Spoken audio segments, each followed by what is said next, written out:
Bonjour à tous, c'est Rodolphe, bienvenue dans cette nouvelle vidéo.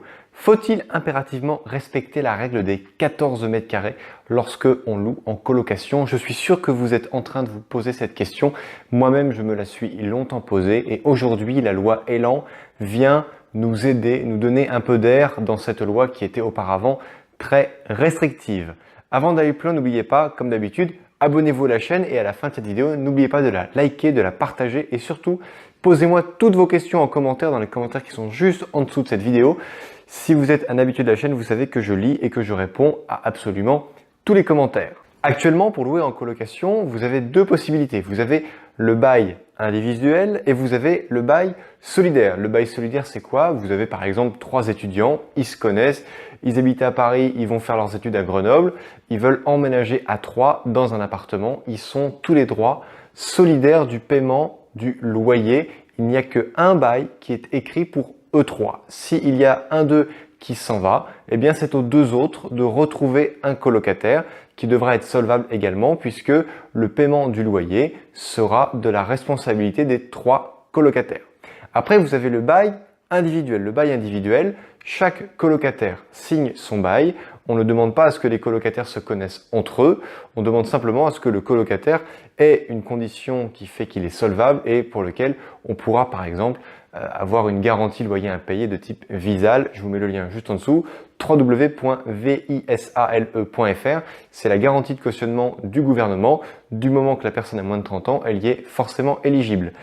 Et si elle a plus de 30 ans, eh bien CDD, intérim ou même, je crois, tout nouveau contrat de travail ou en tout cas en période d'essai, ça fonctionne, ça permet de reloger des gens tout en étant, vous comme moi, bailleur, serein, confiant parce que vous avez une garantie à l'appui. Quelle était la contrainte avant lorsqu'on faisait une colocation? Eh bien, lorsqu'on faisait une colocation en bail individuel, moi pour information, je ne fais que des colocations à bail individuel, eh bien, on nous imposait un espace privatif de 14 mètres carrés par colocataire. Espace privatif, qu'est-ce que ça veut dire? Est-ce que c'est simplement une chambre qui doit faire 14 mètres carrés et 33 mètres cubes au minimum? Ou est-ce que c'est une chambre de 12 mètres carrés plus une partie du salon qui est privatif de 2 mètres carrés, etc. Bref, c'était un petit peu compliqué. Et aujourd'hui, si vous visitez beaucoup de biens anciens, eh bien, vous pouvez voir que trouver des chambres qui font 14 mètres carrés au minimum, eh bien, c'est très difficile. Vous avez la totalité de Paris où les gens, j'ai pas dit la totalité, mais 90% de Paris, où les étudiants louent en colocation. Moi-même, j'ai été en colocation à Paris. Eh ben, j'ai jamais vu de chambre qui faisait plus de 14 mètres carrés. J'en avais même qui faisaient que moins de 14 mètres carrés. Ça commence à 8, 9 mètres carrés, puis 10, 12, mais jamais au-delà de 14 mètres carrés. Ou alors, c'est vraiment les grandes chambres. Même parfois, le salon ne faisait même pas 14 mètres carrés. Donc, pour réuniformiser un petit peu ces différences entre bail individuel et bail solidaire, parce que dans le bail solidaire, on demandait simplement à ce qu'on respecte 9 mètres carrés par personne. Donc vous avez 3 personnes, 3 x 9, 27, on demandait à ce que simplement ils aient 27 mètres carrés pour louer à 3 à l'intérieur, et ça allait. En bail individuel, on demande 3 fois 14 mètres carrés et 14 mètres carrés de privatif. Donc du coup, pour rétablir cette incohérence, la loi Elan vient nous aider. On va voir ensemble ce qu'elle dit, cette loi Elan. Donc la loi Elan, pour l'instant, c'est un projet de loi qui devrait être voté dans les prochaines semaines. Aujourd'hui, je vous parle, on est fin août. Ça devrait rentrer en application tout début octobre. Donc on a encore le mois de septembre à patienter. Cette loi Elan dit au niveau de l'article 50. Afin de favoriser la colocation à baux multiples, la mesure a pour objet de supprimer les incohérences en matière de règles de surface. Donc c'est bien ce que je vous dis, règles de surface, parce qu'avant la décence, c'était 9 mètres carrés pour du bail solidaire et 14 mètres carrés pour du bail individuel. Je ne vois pas pourquoi il y aurait une différence de décence entre le bail. Le bail n'a rien à voir avec la décence du logement que vous offrez. La mesure prévoit ainsi que ce sont la surface et le volume habitable minimal prévus dans les critères de décence des locaux d'habitation qui prévalent dans ces baux spécifiques comme dans l'ensemble des baux locatifs. La loi de décence dit que pour qu'un homme ou une femme puisse vivre décemment, il lui faut 9 mètres carrés minimum et également que le volume soit supérieur ou égal à 20 mètres cubes. Ce sont les critères de décence qui désormais, avec la loi Elan, s'appliquent pour la colocation, que ce soit du bail individuel ou du bail solidaire. Et pour être encore plus précis, cette loi nous dit encore: par ailleurs, cette mesure prévoit que les caractéristiques de la décence s'apprécient par la prise en compte de l'ensemble du logement et non de la seule partie du logement dont le colocataire a la jouissance exclusive.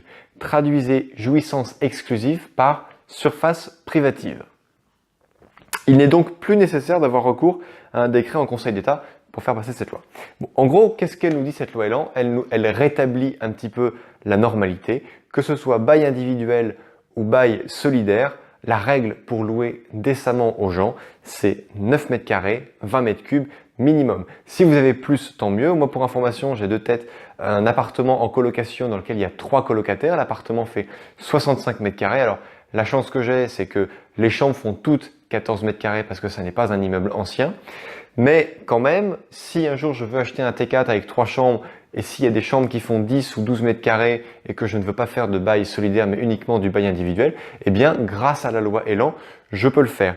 Dites-vous bien, chers investisseurs intelligents, que ce qu'il est important de respecter, c'est la décence des locaux que vous louez. Si vous avez une petite chambre qui fait 9 ou 10 mètres carrés, qu'il y a une belle cuisine, une belle salle de bain, que vous avez des grands volumes et que vous logez 3 personnes dans 45 mètres carrés, donc que ces 3 personnes ont 15 mètres carrés chacune pour vivre, eh bien vous êtes largement au-delà des critères de décence minimum. Si en revanche vous louez à 2-3 personnes des surfaces individuelles inférieures à 9 mètres carrés et que vous avez des toutes petites cuisines, que vous avez les peintures qui se décrépissent, que vous avez des fenêtres cassées et compagnie, ça veut dire que vous êtes un marchand de sommeil et dans ce cas-là, eh ben, je vous invite à vous désabonner de cette chaîne parce que vous n'avez rien à faire devant votre écran. Si vous regardez ça, ça veut dire que vous êtes un marchand de sommeil et que vous n'apportez rien dans ce que vous faites. Donc vraiment, chers investisseurs intelligents, soyez conscients de ce que vous faites et n'oubliez pas que l'administration, le gouvernement, s'ils vous contrôlent, je ne pense pas qu'ils vont regarder exactement le nombre de mètres carrés, si vous êtes à un demi-mètre carré près ou quoi. Ils vont regarder la globalité et voir si les gens vraiment vivent dans des conditions de décence. Si vos appartements sont rénovés, qui sont aux normes au niveau de l'électricité, qui sont isolés thermiquement, que vous avez des cuisines qui sont belles, que les gens sont heureux dans vos logements, vous n'aurez aucun problème. Qu'on se le dise, il ne faut pas que cela vous fasse trop peur. Pour continuer dans la colocation, je vous mets ici 2 vidéos qui vont vous intéresser parce que c'est vraiment, pour ma part, un moyen de location que je chéris parce que vous augmentez vraiment de façon importante la rentabilité par rapport à une surface donnée. Et ça vous permet en même temps de diversifier les risques parce que vous avez différents locataires et il est plus facile de trouver des locataires solvables avec des loyers de 400 € par mois que des locataires solvables avec des loyers de 1500 € par mois. Je vous dis à très bientôt pour une prochaine vidéo. Ciao!